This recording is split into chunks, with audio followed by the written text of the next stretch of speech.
Olá, bem-vindos à nossa aula do curso de Filosofia. Hoje nós vamos estudar a filosofia do período do Renascimento. Nós já vimos então os pré-socráticos, os clássicos, a filosofia medieval e agora avançando na história nós chegamos ao Renascimento. Esse período que vai aproximadamente do século XV até o começo do século XVII. O Renascimento ele é caracterizado por 4 grandes vertentes de pensamento que nós vamos analisar aqui agora. São elas o hermetismo, o humanismo, o neoplatonismo e o secularismo. É importante ressaltar que, embora elas estejam separadas aqui de forma didática, e a gente vai entender cada uma delas individualmente, elas não são conteúdos por si só distintos.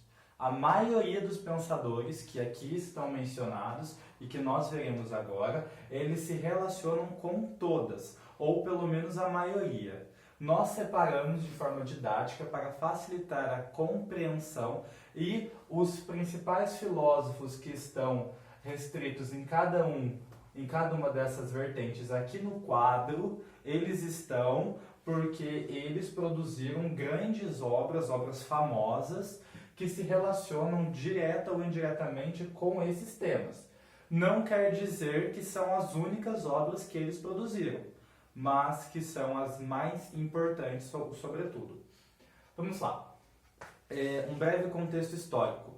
No século XV, a Reforma Protestante ela abalou a autoridade da Igreja na Europa, sobretudo. Lembrem que a filosofia medieval, tanto patrística quanto escolástica, ela é intimamente relacionada à teologia, fundamentando aspectos dogmáticos e crenças, de forma que o cristianismo moldava os ideais do pensamento daquela época.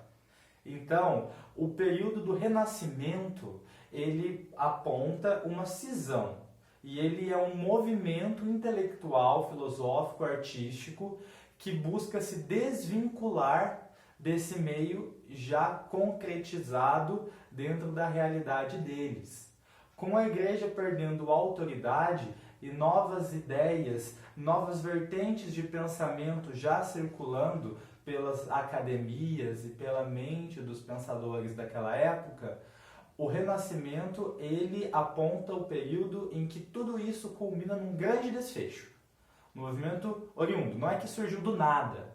Já se era pensado, já se revia os conceitos filosóficos escolásticos e patrísticos nem tanto, mas principalmente escolástico, desde já do século XII, mas assim, de forma muito pontual, muito isolada.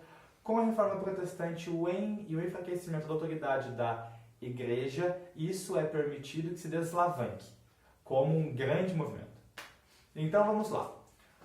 Eles buscaram, sobretudo, referências em filosofias que não estivessem atreladas à cristandade.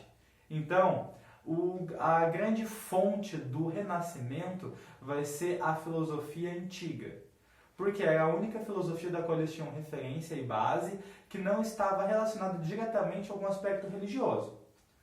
A primeira grande vertente, o hermetismo, provém dos ensinamentos e dos escritos de um grego chamado Hermes Trismegisto. Ele era um grande místico da época relacionado à ideia dos deuses, e essa corrente ela vai se caracterizar pela filosofia ocultista e por estudos de magia. Naquela época, as ciências empíricas ainda não estavam nem sequer fundamentadas. Então, é importante a gente ressaltar que quando se fala de filosofia ocultista e magia nesta época, não é aquele conhecimento e aquela ideia hollywoodiana que nós temos de bruxaria hoje. Trata-se de uma forma de validação, de busca de conhecimentos através de ensinamentos que buscavam explicar os fenômenos da natureza e da realidade. Lembre-se que desde os clássicos, desde os antigos, qual que é a grande proposta da filosofia? É entender a realidade. Entender o ser humano e o mundo em que nós vivemos. Não havia ciência para embasar muitos dos aspectos da realidade.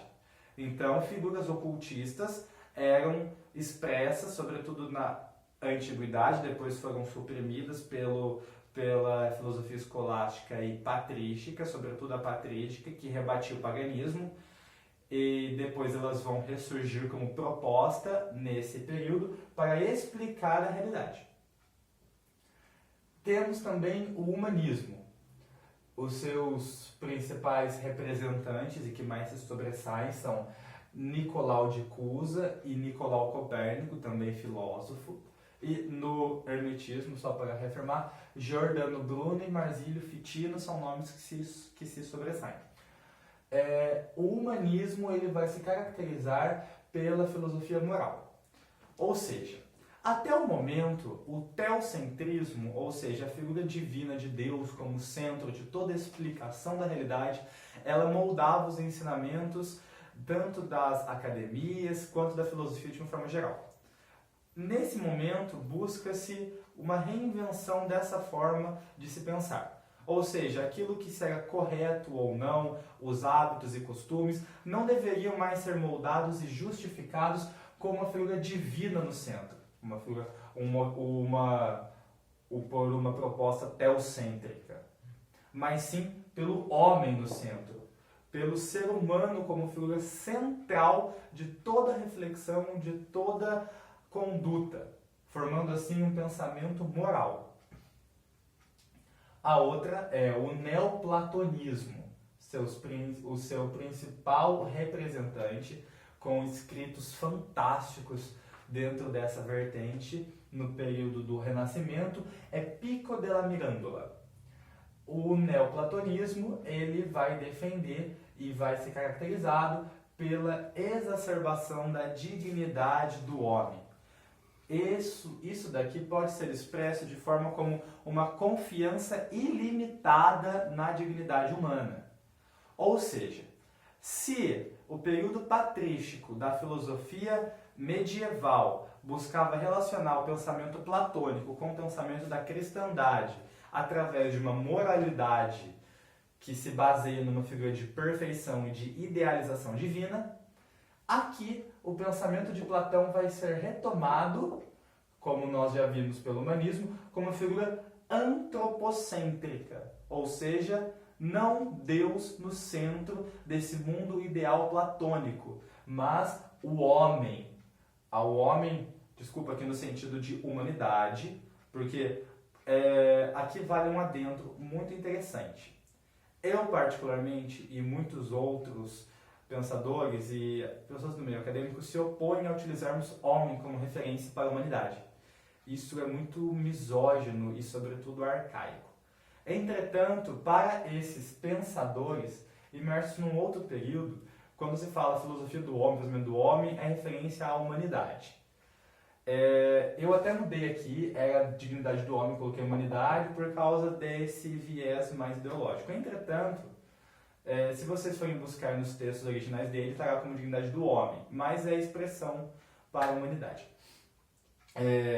Então, essa figura de idealização como sendo a perfeição da moralidade humana. Moralidade que já era defendida no humanismo por meio de um viés antropocêntrico. Esse mesmo antropocentrismo, quando se encontra com a figura de Platão no Renascimento, vai expressar então a conduta central daquilo que se deve voltar ao homem. Basicamente o quê? Se antes eram produzidos conhecimentos e antes toda a vida era moldada com uma busca de um ideal além do céu, do paraíso, dos pensamentos divinos, de toda aquela conduta religiosa, agora não. Não temos por que pautar a nossa vida nesse sentido que está para além. Temos que pautar a nossa vida primeiramente em nós mesmos, seres humanos, soberanos de nós mesmos e seres perfeitos mediante a nossa própria imagem. Nós não como imagem de Deus, mas nós como imagem de nós mesmos. E o secularismo, com seus principais representantes, aqui faltou um L, Maquiavel e Thomas More. Defendia a separação da igreja e do Estado. Muito bem, como a igreja perdia autoridade no âmbito tanto político quanto no âmbito filosófico, era de se esperar que a igreja em resposta à reforma protestante, tivesse alguma reação, um tanto quanto abrupta. Essa reação veio na forma do que chamamos de contra-reforma, um enrijecimento e um endurecimento da igreja mediante pensamentos que acontecem. Tanto que nessa época vamos ter inclusive a condenação de Galileu Galilei, de todo o modelo heliocêntrico de Nicolau Copérnico, por aí vai. E também os tribunais da Inquisição, que foram sobretudo mais intensos na Espanha. Então, o secularismo, para esses pensadores, veio como uma forma de idealizar e concretizar e afirmar esse pensamento mais antropocêntrico. Por quê? Se então a igreja ela estava, digamos assim, moldando todo o pensamento, todos os ideais filosóficos e morais mediante uma conduta religiosa, agora era desejado e era elaborado essa mesma releitura através dos próprios ideais humanísticos. Sendo assim, a igreja não seria perniciosa quanto a isso. Obviamente, ela iria se opor. E essas novas condutas morais, elas vão expressar a necessidade do abandono de muitos aspectos dogmáticos. Então, era quase que inevitável o desejo da separação entre igreja e Estado. E a ideia do secularismo se difundiu como políticas, leis, normas, hábitos, vestes, pensamentos, obras de arte e tudo que expressasse, tudo que é expressão da nossa própria essência não fosse necessariamente vinculada a uma ideia de cristandade. Vale ressaltar que o ateísmo por si só, porque muitas pessoas consideram que o Renascimento foi o auge do período em que surgiu o pensamento ateu. Não, não foi. Isso virá posteriormente ao Iluminismo, o que virá depois, que é o nosso próximo vídeo, Filosofia Iluminista. A filosofia do período do Renascimento ainda tem muitos pensadores cristãos e que se identificam com a ideia religiosa, mas não com a ideia da autoridade religiosa. E é por isso que defendem essa separação. Só então, para reafirmar, são 4 princípios que expressam o pensamento do Renascimento, princípios estes que não estão separados por si só, mas se correlacionam como toda uma tendência, como uma vertente filosófica. E é isso. Muito obrigado.